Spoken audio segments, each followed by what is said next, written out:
Good morning and welcome to the April edition of the VinaCapital Vietnam Opportunity Fund podcast. I'm Khanh and today I'm delighted to be joined by Duy Le, Assistant Portfolio Manager, Deputy Managing Director of the fund and a long-term collaborator with me on this strategy. Yes, thank you, Khanh, for having me today. I'm very excited to be here to share about the investment update in April. So Duy, the NAV for the month increased about 1%, share price is up about 2%. During that time, in light of all that volatility, we've seen our discount narrow at some points down to 16-17% only. If you think about the stock market also did very well in light of what's happened, up about 11%. But we've talked about this dynamic in the past, this VIN group distortion, this conglomerate distortion. And if you remove the VIN group from the index for that month of April, in fact, the index minus VIN group is actually flat. But we're not here to talk about that. We're here to talk about the portfolio and some of the ideas that we've been generating around that. So as we started this conversation around a war that happened last year, a tariff war. But out of that volatility, uncertainty, we actually developed some very high conviction ideas. Specifically, a company called Gemidep, a leading port operator. Can you just help sort of explain why we have been thinking about this company and why today it represents a meaningful part of our portfolio? I think Gemidep is very interesting investment for VOF. We monitor these companies for a long time, and this $1.2 billion companies. It's one of the number one deep sea ports and logistic company in Vietnam, and we met with the management for many times, and we visit the new deep sea port in the south of Vietnam, a very busy port, and we're very impressing. And now they're running at full capacity only in 1.5 years of running. And I think when we met them, they sort of threw out this number, we asked them, how many containers did they move last year? And they said something like 4 million. They have about 1.5 million TEUs per year for capacity, and have the plan to increase to double to 2030. Into 2030 to 2 billion. And 2 million TEUs, if I'm doing the numbers right, is equivalent to 5,000 football fields. So, you can imagine how much goods they're managing, shipping in and out of Vietnam. Gemidep is the leading port operator and a very defensive moat. And again, how has this performed since we initiated the investment? Yes, I think that after the tariffs in April last year, the company delivered very strong earnings, 20% growth in 2025. And we forecast that this company can deliver for us the average earning growth of about 15 to 20% in the next 3 years. And we acquired this company since November 2025, and we have the returns of over 20% until now. The stock price moved over 30% calendar year to that. It's a very good investment. And this is even in light of the last 10 weeks of the war in the Middle East. So, a really right call to make and a really strong performer and a long-term holding for us. I mean, obviously, if investors do look into our monthlies, you'll see Gemidep now is actually a top 5 holding. But beyond Gemidep, obviously, we've invested into this sector for a long time, this construction material industrial sector. A long-term holding has been VOF. I think VOF is one of our successful investment. We hold these companies for 19 years and offer us a very good IRR of 17%.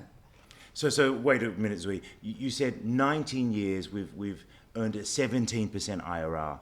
So if I can do the maths, it's like saying if we invested $1,000 19 years ago, today that $1,000 will be almost $20,000. Correct. That's the kind of return that this company's been able to deliver. And again, I think it's a representation of the compounding effect of holding on to high-quality companies over the long term. That's a feature within our portfolio. I think that's a good example of the long-term investment for the fundamental high-quality company. Show us the very superior returns. Absolutely. And what's been happening to it in light of last year and again into this year? I think that VOF last year they delivered the earning growth of 30%, and this year we forecast that it continued to deliver the earning growth of over 40%, thanks to the strong recovery of the real estate market in Vietnam and strong beneficiary of the infra spending of Vietnam. We all know that infra spending is one of the key growth driver of Vietnam GDP, 8 to 10% in the next 3-5 years. And this is really important because if you think about the potential impact of the Middle East war onto the market, Mike, our chief economist, talked about maybe a 1% impact to headline GDP. But what will save that, or what will come and counter that, is the government's willingness and commitment for public spending, infrastructure spending. And VOF is a company that stands front and center to benefit from that. So turning to a recent investment we made early at the start of this year in an infrastructure company called Gelex. We took that to IPO very early this year in February. What's been happening with that? I think that Gelex Infrastructure is one of the best IPO we participated last year. Give us the returns of about 15%. We acquired in November 2025. And the rationale why we invest in this company, I think number one is that it's the proxy for VOF to enter into the hot sector right now, the infra public spending of Vietnam government. Yeah, so again, a really interesting investment because we were able to identify this opportunity last year, like you said, in November. And we've seen a very strong commitment for them to take this company rapidly to IPO. So again, it represents our high conviction ideas into this sector. And finally, obviously we can't miss some of the talk about some of the impacts of the war. Yet we've seen first quarter earnings results for the market come in very strong, right? Even within that 1 month of, in the month of March of that war. Yet the earnings for the average for the market quarter on quarter, what did we look at?